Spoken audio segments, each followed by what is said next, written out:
Hi there, it's Paul in Perth here today, and here I am with glorious Chassis 18. And the job we're going to do today is we're going to do how to remove and replace a rear quarter window. This is one of these really annoying jobs where a vandal or someone has smashed your window and you're left with that really annoying situation where your window is broken and you need to fix it. Before I go ahead, I just want to point out that this is the first time I've ever filmed where I've got a family member filming. My brother is the cameraman here, so it's a special video for both of us. So hello to Noel, my brother who is behind the camera here. All right, so let's go through the tools that we're going to need here. Firstly, when the window is smashed, we're going to need a replacement window, and you're going to need some of these door clips. So when you go to the wrecker to get your window, make sure you get some door clips. Now, purely for the purpose of smashing the window, I'm going to use one of these center punches and a hammer. And I just want to point out to my brother and to me, this is our dad's center punch. So this is actually quite a sentimental tool to Noel and I. And we're going to use it to educate the public, which my dad would be very proud of. Over here, if you do have some gloves, we are going to be dealing with broken glass. So I'd suggest you use them. You can do the job without broken gloves, but you'll probably have a better time if you do use them. You're going to need a clip tool, so just a flat piece of plastic. These cost maybe $1, $1.50 on eBay. They're not expensive at all. It doesn't hurt you to have a 90-degree pick. We're going to need a small to medium Phillips and a medium Phillips. We're going to need a clip tool, a medium to small flathead screwdriver, and we're going to need a 10mm spanner. Now, ratchet. Whether you do it with a hand tool or an electric tool is up to you. And I'm not even sure when I do the job which of those I'm going to use. I may use both, but you're going to need a 10mm of some kind. On the optional list, optionally, you can use cloth tape, and I'll show you how we use that cloth tape during the proceedings. And right at the end, if we want to be really nice, we can use some isopropyl alcohol and a cloth just to clean it all at the end. All right, so let's reposition ourselves. Oh, sorry, I've forgotten to mention two things. You also are going to need a rubbish bin because we are going to generate, there is going to be some broken glass, and you're going to need a vacuum cleaner because we're going to generate some glass, okay? Now, let's do the awful thing. I want to point out that using a center punch and a hammer is not how the criminals do it. They use a particular tool that you can find on eBay. I think it's listed as a survival tool, and it's actually got a seatbelt cutter and a window smasher on it, and it's sold on the basis that this is what you would use if your car was sinking. You know, you're in a floodway, your car's full of water. This is the way to quickly cut your seatbelt and smash the window from the inside. That's the tool the criminals use. They wouldn't be doing it with my dad's center punch and a hammer, but this is what we're going to use today. Now, in terms of breaking a window, the center is relatively flexible, but the corners are not. So what you need to do is pick a corner. I might just pick this one just because it's easier for me. And you don't actually need to, I'm really not going to have to whack it really, really hard. I'm just going to hit it sort of firmly, okay? So in a corner, and there we go. So now that's smashed. So this is probably the scenario that has happened to you, that is the reason you've found this video. This has happened to you. If it's just because they're bastards and they want to damage your car, they've probably left it like that. If they're thieves, they've probably pushed it all in, opened the door, gone around through your car. The other thing is, just to have a look on the inside, the button, if you want to get right in, the button to pull your seats down is just there, right, just there. So one thing that the criminals do is they smash the window, they then punch their hand in, and they then bend the seats down to have a look at what's in the boot, okay? So that's another reason they might do that. Now, as I said to you, The cloth tape is an optional extra for fixing this problem, and I want to demonstrate that to you by only taping half of the window. So I'll tape half of it, and I'll show you the advantage of doing it on one half, and I'll show you the disadvantage of not doing it on the other half. Right, so we're going to tape up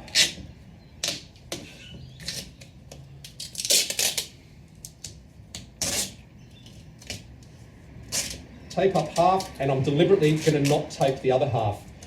I want to point out to you, and I should have pointed out before I actually smashed it, that this window, in fact, if you look through the whole car, this car has got tinting, and this replacement window has got tinting. If I pull that rubber away, you can see the difference between the tinted and the not tinted section. Now, I promise you this whole car is tinted, and that window I have just smashed is tinted. The advantage of tint is that it acts like this tape. In other words, it holds the glass together. You'll notice that the whole thing hasn't immediately fallen to pieces. It hasn't fallen out. And what's holding it together, and you can actually see it there, is actually the tint. It's the film of the tint. So the very first thing I need to do is get that broken glass out.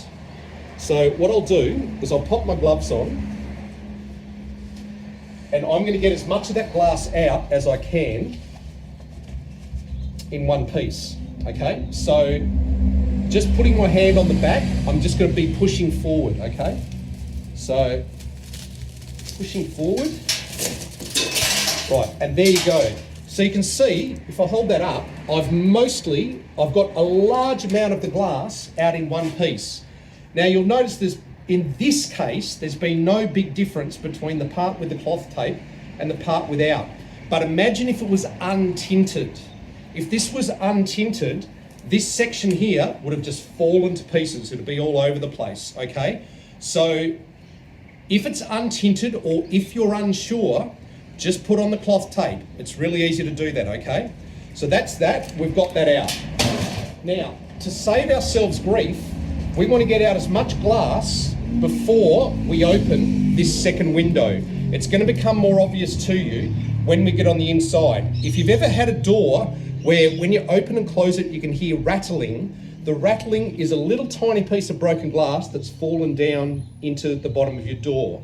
And what I'm about to do next is the strategy so that doesn't happen in this case, because at the moment there's no actual way that, I can see a tiny little gap here, but there's almost no way for glass to fall down into the bottom of the door.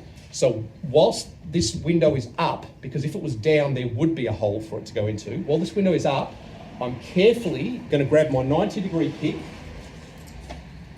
and I'm carefully going to work my way around, and I'm going to get out all these little bits of glass and let them fall onto the ground, okay? Now, if you just look here, see where my end of my pick is? As far as I can tell, that's the only hole that actually goes all the way into the door. See this little hole here? This one here? Actually, yeah, so that hole there, that's the only thing that goes down into the door. So what I'm going to do is I'm going to get all the broken glass and I'm going to move it all away from there, because that is the only way the glass is going to fall down into the base. So I'm going to get all of this out. I don't care that it's falling on the floor. I'm about to vacuum all that up. Right.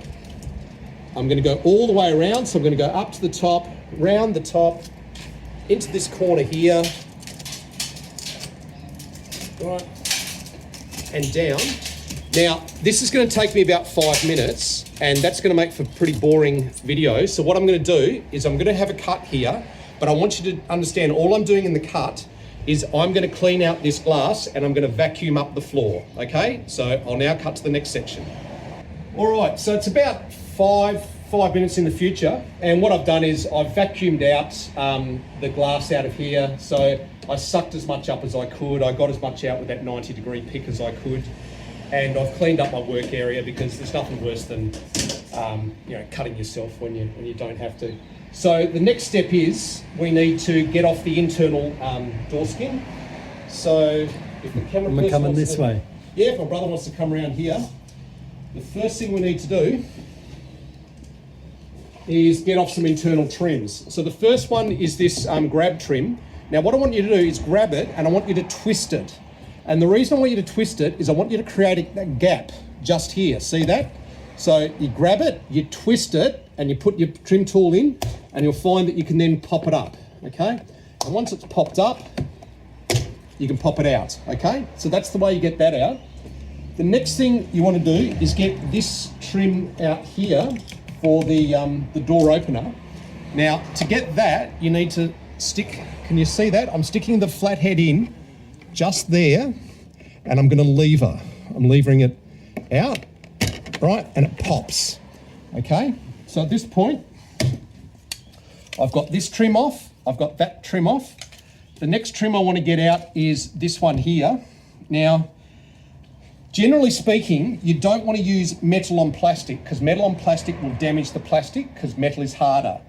So the way I do it is I use the metal, my metal screwdriver, only enough to prise that away so that I can get my my trim tool in there.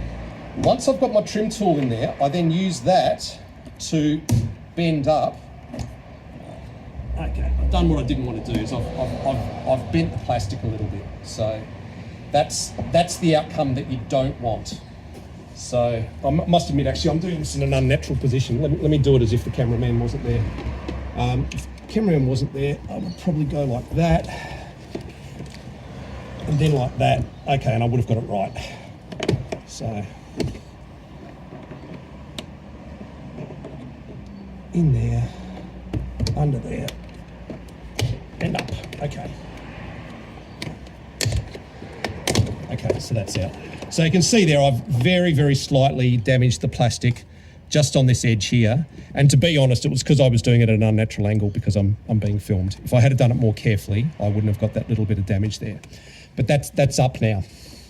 So let's get on with actually getting the door skin off. So the first thing I'll do is with my flathead, I'm going to press down on that tab and disconnect that switch. And I'm going to lay the switch aside because I do need it later. Okay.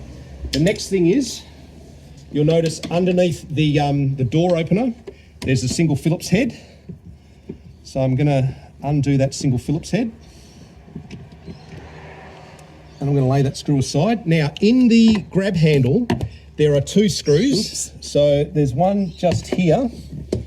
So I'll undo that one. Right, and you'll notice, by the way, this screwdriver is magnetised. If you don't know how to magnetise a screwdriver, I have got a video in my back catalogue showing you how to do that. I strongly recommend you do watch that video of how to magnetise screwdrivers. It's particularly important in this case here where the screw is actually down. So if I didn't have a magnetised screwdriver, getting that screw out would actually be quite hard. So that's where a magnetised screwdriver is quite useful. Right, so now I've got those three bits of trim off. What I'm going to do with my right hand on this door, it'll be left hand if it was on the opposite door, is I'm going to grab the back of the skin. So I'm going to grab just here, right? And I'm going to relatively, with a fair bit of force, I'm going to yank back and up. And you're going to hear pop, pop, pop when I do that, and that's the pop studs going, okay? So just watch. Watch and learn. Right. Okay, so I've pulled that back and up. And then the skin comes off. Now with the door handle, from the back, I'm going to push the door handle back out.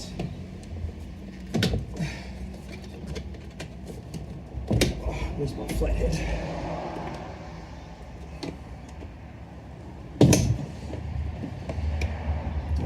Right, I'll do it a different way. Sometimes you can push the whole door handle thing through. If you can't, you can actually just remove these little pullers here. So I'll just do it that way. I'll just remove the pullers. Okay. There is now that I've got it off, I'll bet you it'll be dead easy. I could have pushed that through and then turned it sideways and pulled it out and left it connected to those. It's no big deal. Now remember I said when you go to the parts store, I want you to grab some of these spare clips. So I'll just go and grab them. Sorry for the unflattering angle. This is why. You'll notice this one is good. This one is missing. This one is missing. This one is good, good, good, missing, right? And if we look on the door, there, I've broken that one. I haven't broken that one, but I didn't bring it with me. I have broken that one, and there'll be another one somewhere else. So the next thing I need to do is fix up those clips that I've broken. So, and remember I told you a couple of spare ones from the wrecker. So with these spare ones, I'm going to repopulate the ones that are missing. So I've still got to pop one in. And I need to take them out of the door. So with my clip tool, remember we got our clip tool here. We'll start with a busted one. When they're busted, you don't have to be particularly polite with them because they're already busted. So just get in underneath them and just bend them out, okay? That's busted, there ain't no fixing that. This one is not busted, so if I'm lucky, I can get it out in one piece. If not, well, bad luck. So I've got that out, slightly damaged. Maybe I'll use it, maybe I won't. Now, this one up here is damaged, so I won't take too much time trying to take care of that. That one's out. And it looks like that's all. So to redress this, I think I only needed one more. So I can just pop this one back in. Actually, that one's slightly damaged. I'll use one that's completely brand new. Okay, so now I'm good. Okay, so this is now ready to go back on, and I've cleaned out any of the broken ones here. Now we need to get out the frame of the quarter pane. So to get out the frame of this quarter pane, there is this runner here. Now the runner is held on by a screw here, a 10mm bolt here, and a 10mm bolt here.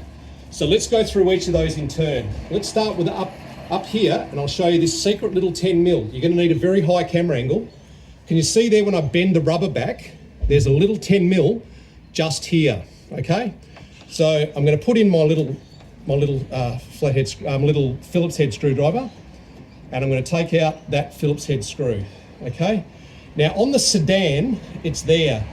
On the hatch, because the hatch has got a slightly different quarter window shape, as I recall, it's just around the corner, but there is one screw. You do need to find it. Now if we go to this 10mm, if we want to do it with a hand tool, we're just gonna pop on our 10mm.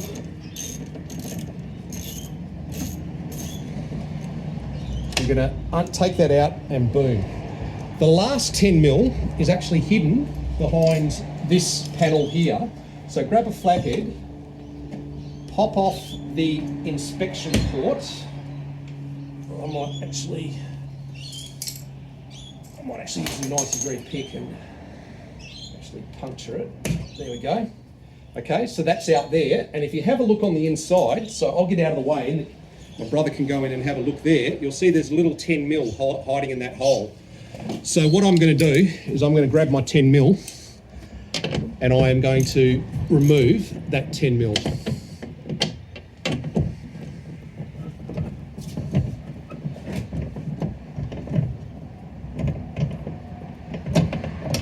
All right, so that's out. Now, what I need to do now is put the main window down. And remember I said you need this switch again. So I'm going to plug it back in, and at the moment my ignition is off. So I'm going to take a break now, and I'm just going to go and turn the ignition on. Hi there, it's only a minute since that last scene. All we've done is we've put the key in the ignition, and the reason I need the key in the ignition is I need to get the window into the down position.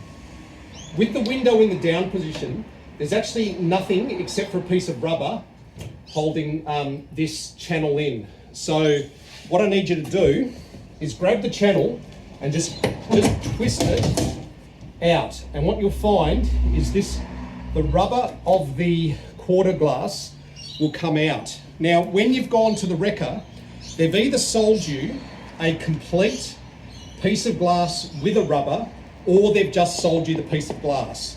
So if you've just got the piece of glass, you'll need to reuse this. If you've got the whole thing, my advice is to throw this away, because there will still be little shards of glass in there. And as you can see on my little finger, it doesn't take much and you'll get a little bit of blood, all right? So in my case, I don't need this and I'm throwing it away. So now I've got this channel hanging in mid-air and I've got my new window. So what I'm gonna do is, pulling the channel out, I'm gonna position the window, I'm gonna line it up, and I'm gonna push it in to where it belongs. I'll do it from the other side. So actually, if you come around to this side, you'll get an idea of how it needs to look.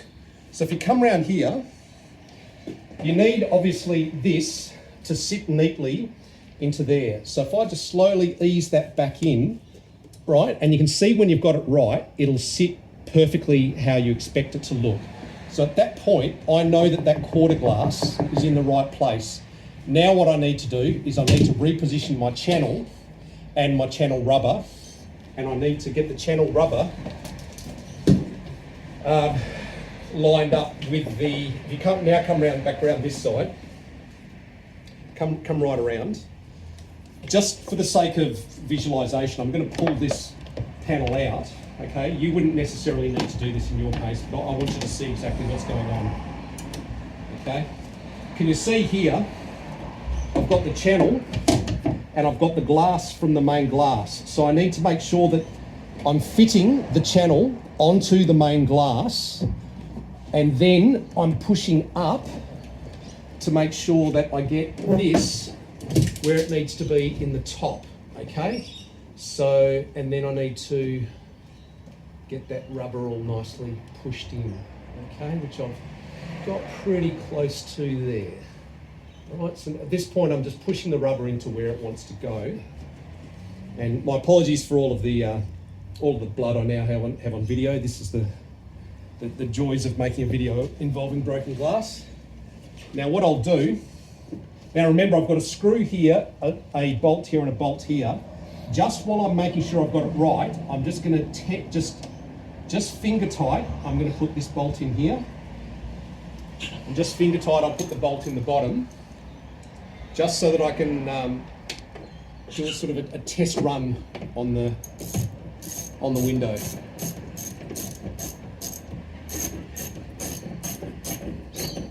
All right, so that's in, but that's not tight. Now, if everything's right, I should be able to put the window up and have it sit nicely.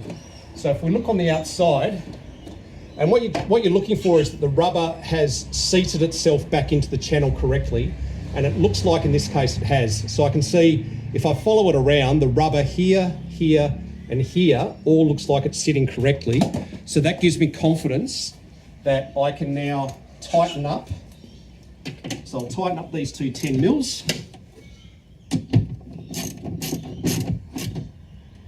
I'll now put that little Phillips head back in the top there. So if you remember, there was a little Phillips head hiding just here. So now I should be able to put my Phillips head back in. So I'll grab that, put it in the hole. Hopefully it's all lined up. Which it is, thank God. Tighten that up. Get my rubber back in the runner, so just run that in and make sure that the rubber sits nicely, which it is now. Okay, so now the hardest part of the job is actually done. All I need to do now is actually put the skin back on, because I've got the window doing exactly what I want it to do, and I've got the new pane in, and importantly, oh, can you just hear that? There's a couple. There's one or two broken bits of glass in the bottom there. I could, if I wanted, I could put my hand down here, find them and pull them out and risk, oh bugger me, I've actually found it. Okay, I have found it. I'm not particularly nimble and I certainly don't want to cut my hand, but so I'm not going to attempt. But just so you know, if you want to put your hand down and get the last couple of bits of glass out, you can. I'm not going to I'm not gonna bother. I'm gonna put up with an ever so slight rattle. Put your cover back on, if you took it off, because remember you didn't actually, in theory, have to take that off, but you may well have. Right, and now we're on to putting the door skin back on. So to put the door skin back on, we're gonna remove the switch. We're gonna grab the door skin, and remember, we've checked that we've got all of the right clips in, and that all the clip holes are empty. I see a lot of people having trouble putting these back on, and when I investigate further, I found that they haven't cleared the holes. And what they're trying to do then is slam a clip into a hole that's already got a busted clip in it, and it doesn't work, right? So what you've got to do is make sure all of your clip holes are vacant, which mine are. Make sure all of your clips in your door are populated, and then you should be okay to put it back on. Now, because I did it the way I did it, I have to put these two door connectors on.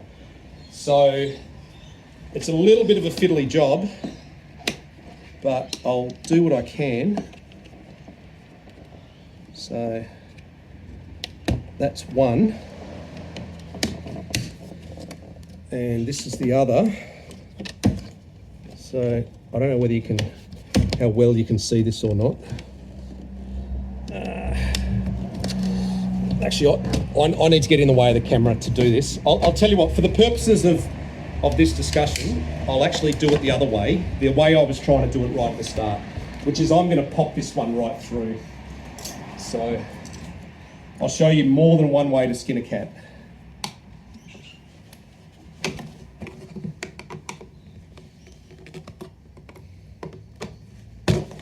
Okay. The way I was trying to do it right at the start was to get that pop to happen when I first pulled the skin off. And had that happened, then this would have stayed connected to the to those lines there, in which case this whole part that I'm doing now, you wouldn't have to do. So I'll just, oh, that's the locking mechanism there. Can you see the lock there? So all I need to do is put that into the hole and then roll it around, and then put that neck into there, I think. There we go. So that's how they're meant to look, okay? So had I got it right when I first took the skin off, that's how it would have been. And then putting the skin on is really easy, because all I do is I turn that sideways, push it through the hole, right? Hang the door over, so I'm going up and over, so I'm hanging it there so that everything looks like it's in the right orientation, and I'll know if I've got it right if I can pop the clips back in those clip holes. And if I get one, I'll get all of them, right? Do you hear that? That one went in. Right? Can you hear them all going in? Right, that's on. And now with the door handle, pop, that's in, okay? So now what I need to do, okay, I've made a mistake. What I needed to do was make sure that I fed up the electrical connector for that switch, right? So that I can put this back on. So all I forgot to do there was I forgot to push that back up through the hole. I should have done it. As you saw, if you forget, no big deal. So I've popped it back in, I position it, pop it back down. Super easy, okay? Now, for these, grab your screws. Now, just to show you, you've pulled out 3 Phillips head screws, and I want to reassure you that they are actually different, so you can work out which is which. The one that has the pointy head on it, the self-tapper, is the one that goes up for the door handle. So grab that one self-tapper, pop it into there, and righty-tighty, lefty-loosey. I'm sure you learnt that somewhere in high school. All right, and then for the door grabber, you're going to screw those in there, okay? So screw that one there, and we'll screw this last one here.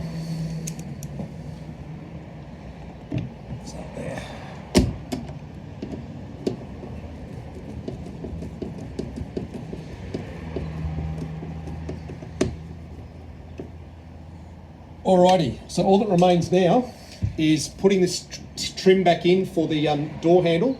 So just pull out the handle, pop it in there and push, okay? And just to own up to my mistakes, you can see there where I've slightly damaged that trim when I was mucking around with it before. That's the kind of unfortunate little nick that I try to avoid, and that you know, a perfect job wouldn't have that, okay? So I haven't done a perfect job. And there you go. So now we have a door window that goes up and down, and we have a smashed window that we've replaced. So if we wanted to finish the job off nicely, we would just spray it with isopropyl alcohol, we'd rub it down, and we'd be done. So that's the job, okay? It's a job I think most people can do. None of the tools that I used are particularly specialist. I think most home handy people can work with those tools. I think you can do it, so please do have a go at it. Now, if I've helped you, I want you to do 3 things for me. Firstly, I want you to click like on this video. Secondly, I want you to subscribe to my channel if you haven't already.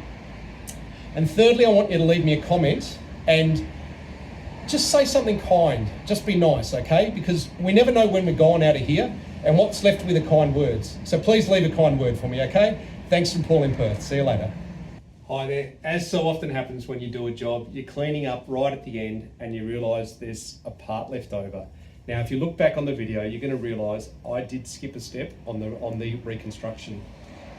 About here is where, if you remember this channel, there was a screw at the top, there's a bolt there, and there's a second bolt around here somewhere, and there was a safety cover covering it. Now, when you watch back on the video, you're going to notice that I didn't put this back on, and I've found it now that I'm cleaning up the job. Mea culpa, I made a mistake. Please don't make a mistake. When you put your door back together, please remember this little thing here, okay? Thanks from Paul in Perth. See you later.